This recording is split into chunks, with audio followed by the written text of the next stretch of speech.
acabou se transformando em 2 dias para a gente poder vivenciar, experimentar, focar neles de forma diferente.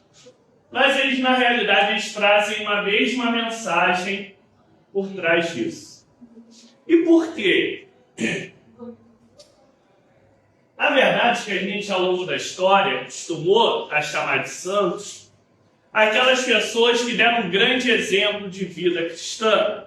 Deixaram um exemplo realmente que continua até hoje.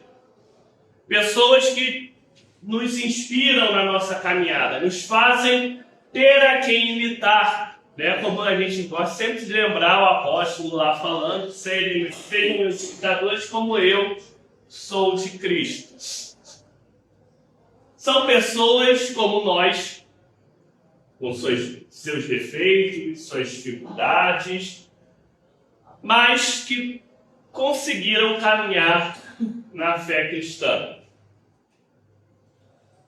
E aí vem um ponto importante. Eram pessoas comuns. É por isso que eles são exemplos, porque nós podemos imitá-los, porque eles eram pessoas comuns como nós. Se eles fossem sobre-humanos, o exemplo deles já não seria tão válido.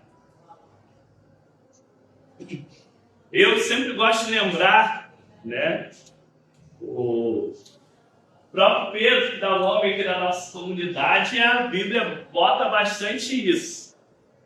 Mostra a importância dele, o ato de coragem dele, como ele conseguiu entender a revelação de Deus e mostrar e falar que Deus não faz exceção de pessoas, mostrar realmente o Evangelho, anunciar apesar de todas as dificuldades, inclusive chegando a ser morto por isso. Mas também mostra o Pedro estourado, precipitando ali, avançando. O Pedro que falava besteira de vez em quando, né? Jesus dá um puxãozinho de orelha nele. Mas também tem isso com outros apóstolos. Né? Você vê que tem aquela passagem que tem aquela discussão ali, né, de quem ia ser o maior, né? E Jesus também dá uma chamada de atenção nisso. Porque eles eram seres humanos como nós. E é para seres humanos que é a caminhada de fé. Quando a gente chega no dia de finados, a gente lembra principalmente nossos entes queridos que já se foram, que já estão lá na glória de Deus. Que também, para a gente, muitas vezes nos deixaram exemplos de vida, exemplos de como seguir o Evangelho, exemplos de como vivenciar a fé, exemplos de como simplesmente viver. Veja que a diferença aí, a gente consegue reconhecer o exemplo delas, o quanto elas foram importantes na nossa vida, especificamente. E quando nós falamos dos santos, já pensamos naquelas pessoas que foram vistas como importantes por toda a igreja, todo um grupo maior. Mas no final das contas a gente está falando da mesma coisa. No final das contas a gente entende que o objetivo final é o mesmo, que todos eles descansam e se encontram no mesmo lugar. Quando nós paramos para pensar nisso, hoje do Apocalipse, justamente falando dessa morada junto com Deus, né, onde o próprio Cordeiro, onde o próprio Jesus é o pastor daquelas pessoas, né, que Deus seca as lágrimas de todas elas, que não há mais fome, lugar em que está reunido pessoas de todas as nações, tribos, povos, todo mundo. E é muito interessante quando a gente fala isso, quando a gente vê esse texto, e às vezes a gente percebe que no nosso mundo se faz tanto e se perde muito tempo, se perde muita energia, às vezes por tão pouco, né? E às vezes o que é importante mesmo se deixa passar. Quando a gente percebe que nosso mundo, em que, lamentavelmente, ainda se encontram tantas desavenças, tanta guerra, tanto ódio, tanta violência, tanta maldade, tanto tipo de coisa, sendo que, na realidade, nós somos chamados por Deus a todos serem unidos, a todos viverem juntos, a todos aqueles que aceitaram ser lavados e remidos pelo Cordeiro, estarem juntos, de todos os povos, de todas as nações, de todas as línguas, né? E às vezes a gente, no nosso mundo, vê tanta divisão disso e daquilo, né? Um se achando melhor do que o outro, um querendo passar a perna no outro, um querendo... E na realidade nada disso é o que Deus coloca para a gente.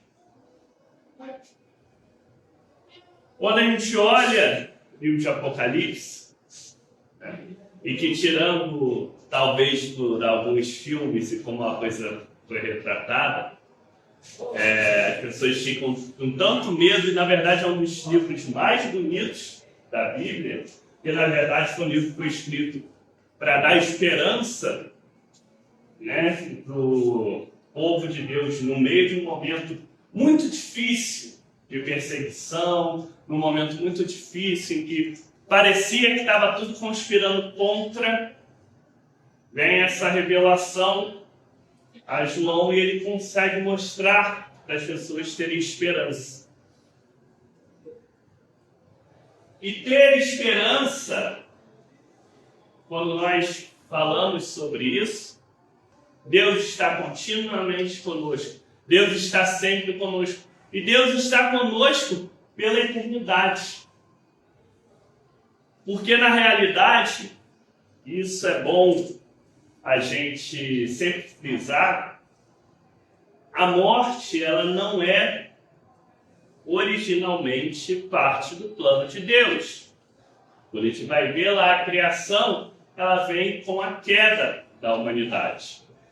É por isso que o ser humano ele anseia tanto pela eternidade, porque é para ela que ele foi criado. E quando nós vemos que Jesus venceu a morte com a sua ressurreição, né, num corpo que não mais é limitado, sofre como o nosso, mas num corpo glorioso, nós entendemos qual é o nosso destino. Qual o destino de todas aquelas pessoas, nossos entes queridos, todas aquelas pessoas que estão junto com Deus. O destino também dos grandes santos que a igreja lembra. Todos nós sempre temos que ter em mente, diante de nós, o exemplo daqueles que vieram antes de nós, que é aquele que nós cantamos no nosso hino de hoje, né? A fé que vem de nossos pais, e não só nossos pais filhos, mas nossos pais na fé.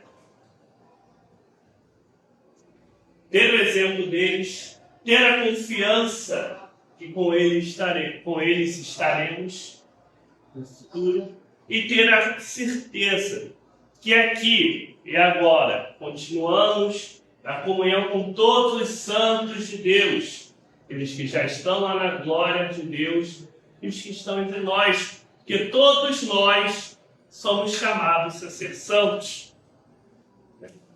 E veja que ser santo, a santidade cristã, a perfeição cristã, não é a ideia daquela perfeição angélica, uma perfeição humana.